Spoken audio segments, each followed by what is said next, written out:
안녕하세요. 역사 돋보기입니다. 많은 분들이 삼국지만큼이나 초한지를 많이 좋아하시죠? 초나라 항우와 한나라의 유방의 대결, 중국사의 기틀을 마련한 한나라의 건국 이야기, 장기의 배경이 되는 소설만큼이나 영화만큼이나 극적이었던 유방과 항우의 대결 정리해드리겠습니다. 방대한 양을 10분 만에 정리하려다 보니 내용이 다소 깊지 않을 수 있다는 점 양해 말씀 부탁드리겠습니다. 일단 초한지가 펼쳐지는 배경부터 설명드리겠습니다. 중국은 춘추 전국시대라는 아주 지난한 분열 시기를 겪었습니다. 이 복잡 다단했던 분열 시대를 통일한 사람이 바로 진나라 최초의 황제였던 진시황이었죠. 그러나 말년의 진시황은 어마무시한 폭군이 되어버렸고, 설상가상 진시황 사후 그의 환관이었던 조고가 장남을 후계로 삼으라는 진시황의 유언을 무시하고 바보같은 둘째 아들을 멋대로 2대 황제로 즉위시킵니다. 2세 황제 호해는 주색잡기에 빠져 아무런 정사를 보지 않은 허수아비 황제였고, 정사를 주도하는 환관 조고조차도 뇌물과 부정부패, 사치와 향락만 일삼을 뿐 어느 누구도 민생을 돌보지 않았습니다. 중앙정치가 이러하니 도저히 버티지 못한 백성들은 각 지방별로 반란군을 조직해 중국 전역을 휩쓸었습니다.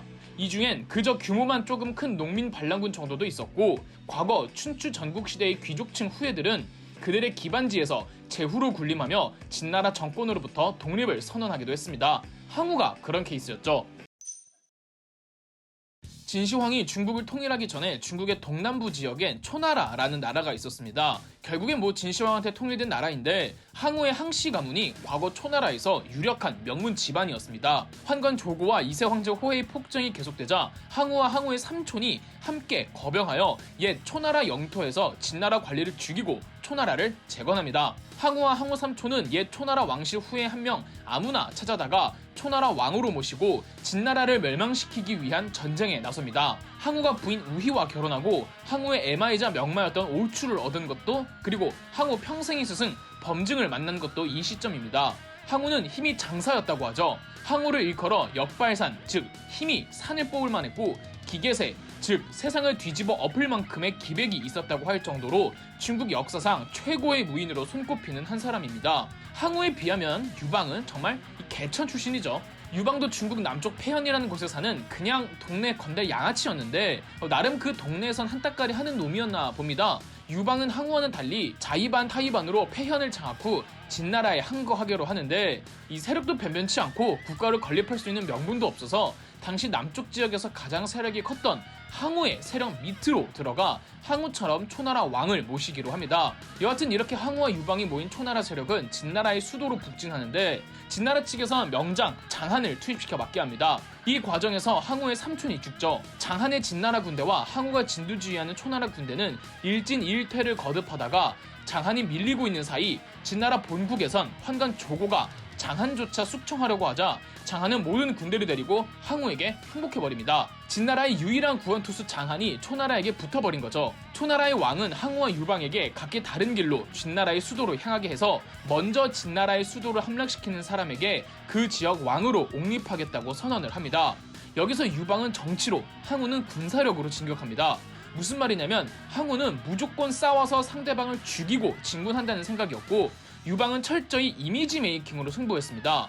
물론 유방도 여러 번 싸웠지만 장자방 등의 책사들이 유방을 아주 온화하고 성품 좋은 리더로 이미지 메이킹을 제대로 해주었죠. 실제로 유방이 그랬다기보단 어디까지나 이미지 메이킹이었습니다. 그래서 진나라 수도에 먼저 도착한 건 유방이었습니다.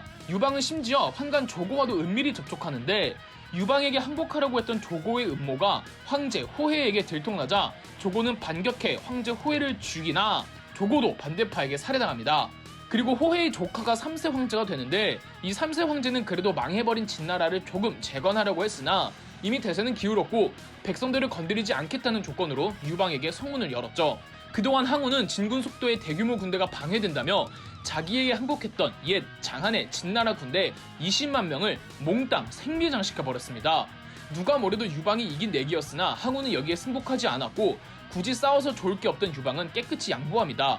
항우의 측사 범증은 유방은 위험하다며 파티를 여는 척 유방을 암살하려 했지만, 눈치챈 유방은 껄렁껄렁한 바보 연기를 한 덕분에 항우가 유방을 살려주기로 합니다. 이게 바로 항우 인생 일대 최악의 실수였던 홍문의 연회죠. 항우는 나름 민심의 지지를 받던 진나라의 마지막 황제를 죽여버리고 진나라 황궁과 각종 문화재들을 불태워버렸으며 심지어 진나라를 지지하던 민간인 3,500명을 그 자리에서 학살해버렸습니다. 공포로서 자신의 힘을 과시하려고 했던 거죠. 항우는 자기가 옹립한 초나라 왕으로부터 옥새를 빼앗고 스스로 서초패왕이라고 부르며 왕이 됩니다. 그리고 항우는 유방을 지금의 중국 사천성인 험준한 산과 절벽들로 둘러싸인 오지 중의 오지의 파촉이라는 곳에 제후로 삼습니다. 유방은 오히려 외지로 쫓겨난 걸 유리하게 전화위복시키는데 워낙에 외지고 바깥세상이란 등진 곳이다 보니까 유방이 이곳에서 군사력을 강화하고 기틀을 마련해가도 항우는 도통 유방이 뭘 하는지 알지 못했습니다. 알아도 무시하거나 나중에 삼국지 유비가 파촉에서 촉한을 건국하는 과정에서 유방을 모티프로 삼죠. 이 와중에 항우는 자기가 황제 자리를 반강제적으로 빼앗은 초나라 왕을 살해하기까지 하죠. 유방은 자신이 가장 심적으로 의지하고 믿던 소하의 추천으로 한신을 대장군으로 임명했고 한신의 진두지휘하에 유방의 세력은 완전히 개편됩니다. 그리고 파촉을 나와 과거 진나라 명장들로 한때 항우 유방의 반란을 진압하는 데 투입됐지만 환관 조고의 모함으로 죽을 뻔하자 항우에게 투항했던 3명의 제후 장한, 사마흔, 동해 세 사람을 유방과 한신이 상대합니다. 장한, 사마흔, 동해 세 사람이 과거 진나라 장수들이었다고 해서 흔히들 삼진이라고 부르는데 이 3명의 세력들은 유방, 한신과 싸우는 도중 장한은 스스로 목숨을 끊었고 사마흔과 동해는 항복합니다. 삼진을 진압한 기세를 몰아 유방은 반란 진압 때문에 수도를 비운 항우, 초나라의 수도 팽성으로 무려 56만 대군을 모아 곧장 진격합니다. 동쪽으로 원정을 나갔던 항우는 빠르게 돌아왔고 팽성에서 결전을 벌이는데 유방의 대군 56만 중 30만 명이 전사하는 어마어마한 패배를 겪습니다. 유방의 이 결정적인 패전이 팽성대전인데 대중적으로 알려지기론 계속 공을 세운 한신에게 질투심을 느낀 유방이 한신을 제끼고 본인이 군대를 지휘하다가 그렇게 됐다고 하는데 실제 역사서를 보면 한신도 팽성대전 당시에 전장에 있던 것으로 보입니다. 그나저나 이 팽성으로 진격할 때 유방 한신의 세력도 정말 컸는데 그걸 개박살낸 항우의 돌격형 공격력도 참 대단하죠.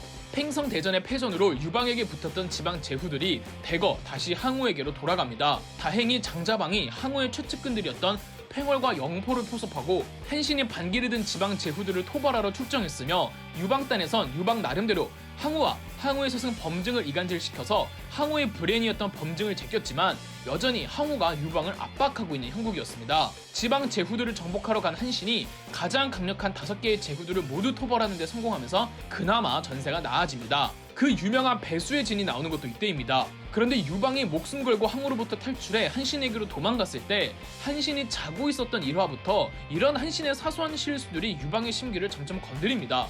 지방 제후들을 모조리 토벌한 한신은 유방에게 본인을 제나라의 왕으로 옹립해달라고까지 요청드리는 선 넘는 요구를 해오는데 장자방의 설득으로 유방이 한신을 왕으로 옹립해주긴 해줍니다. 유방과 항우의 대립이 계속되다가 영포, 팽월, 한신이 각자의 세력지에서 대군을 모아 항우를 고립시키려고 모였고 항우의 수도 팽성은 유방의 부장 중 탑급 명장 중 한 명이었던 관영에게 함락당하면서 오도가도 못하는 신세가 되어 해하라는 강에서 포위당합니다. 해하는 안위성 쪽의 양찌강보다 약간 더 위쪽에 있는 곳입니다. 유방, 한신, 팽월, 영포 등의 부대가 총 30만, 항우의 부대가 약 10만 정도였죠. 이곳에서 한신은 매섭게 항우를 몰아쳤고 누가 봐도 항우가 불리한 상황에서 항우의 최측근들마저도 전부 탈영했다고 합니다. 누가 봐도 승세가 보이지 않는 상황에서 항우의 부인이었던 우희는 마지막 날 밤 항우와 울면서 서로에게 노래를 지어 불러줬고 우희는 스스로 목숨을 끊습니다.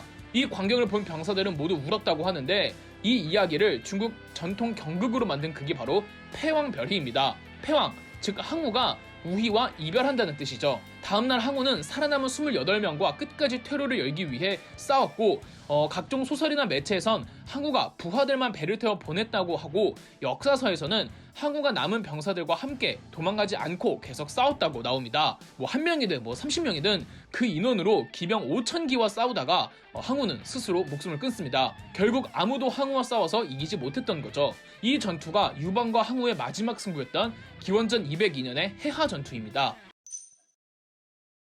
최종 승리한 유방은 지금의 시안인 장안의 수도를 정하고 중국의 공식적이고 유일무이한 황제로 등극하여 당당한 한 고조 유방이 됩니다. 중국사에서 가장 중요한 토대를 닦은 한나라는 이렇게 탄생했던 겁니다. 참고로 한신은 군권을 전부 빼앗긴 뒤 제나라 왕에서 초나라 왕으로 변경되고 얼마 안 있다간 제후로 강등됩니다. 그리고 반란을 일으키려고 한다는 혐의가 나돌아 한고조 유방의 아내이자 한나라의 황후였던 여후가 한신을 처형시켰습니다.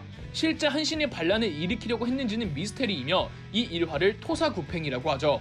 더불어 한신만큼 입지가 컸던 팽어가 영포조차도 모반주로 몰려 전부 처형당했습니다. 한고조 유방은 이런 지방 제후 혹은 지방 세력들을 전부 제거하면서 강력한 중앙 집권적 국가를 이룩했고, 만약 한신이 스스로 왕이 되려고 하지 않고 유방 곁에서 유방을 모시는 신하로만 있었다면 소하나 장자방처럼 화를 피할 수는 있었을 겁니다. 초한지의 결말을 두고 31살이라는 젊은 나이에 그 정도 강력한 무예를 갖고도 패배한 항우를 연민하는 시선이 지배적입니다. 그런데 항우가 죽인 그 많은 죄 없는 민간인들이 보면 어떨까요? 항우는 살짝이라도 자기 심기를 건드리면 누구든지 잔인하게 피를 보고할 만한 성격이었습니다. 항우는 죽는 순간까지 자기를 버린 하늘을 원망했지 본인이 무능하다거나 본인이 부족해서라고 전혀 생각하지 않았습니다. 반면 유방은 좀 야같고 야비해 보이고 치사해 보여서 간지는 안 나지만 유방의 말맞다나 소화, 장자방, 한신 같은 능력은 없지만 세 사람을 부릴 능력은 있기 때문에 그거 하나로 리더로서 충분한 자질을 갖고 있다고 생각합니다. 10분 만에 정리하려고 하다 보니 너무 빠르게 스키밍 된 것 같아 디테일을 충분히 설명드리지 못한 점 이해 부탁드리겠습니다. 구체적인 에피소드는 기회가 되면 따로 다뤄보겠습니다. 그럼 역사돋보기였습니다. 영상 재미있으셨다면 구독과 좋아요, 알림 설정까지 해주시면 감사드리겠습니다.